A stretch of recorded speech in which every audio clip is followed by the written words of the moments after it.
السلام علیکم ورحمۃ اللہ وبرکاتہ نحمده ونصلی علی رسولہ الکریم اما بعد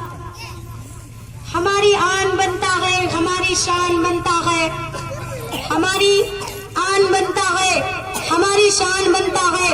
ہمارے نام ہی سے امن کی پہچان بنتا ہے وہ ہندو ہو مسلمان ہو سکھ ہو یا کہ عیسائی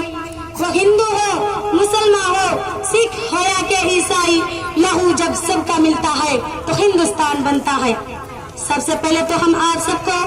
یوم جمہوریہ کی دلی مبارکباد پیش کرتے ہیں ہم اور آپ سب جانتے ہیں کہ ملک کتنی قربانیوں اور کتنی جانوں کا نذرانہ لے کر آزاد ہوا ہے ظالموں و جابر حکومت جو تن کے گورے مگر من کے بڑے کالے تھے جو ہم سب کو جانوروں کی طرح قیدی اور غلام رکھنا چاہتے تھے اور 22 صدی تک غلام بنا کر رکھا لیکن سلام ہمارے اس اسلاف کو پرکوں کو پروجوں کو سلام علمی دینی سپاہیوں اور مدارس کے جیالوں کو علماء کو جنہوں نے غلام ذخیروں میں انقلاب زندہ باد انگریزوں ہندوستان چھوڑ دو کے نعروں سے آزادی کا سور پھونک دیا تھا جنہوں نے ایک ایسی اسپیڈ اور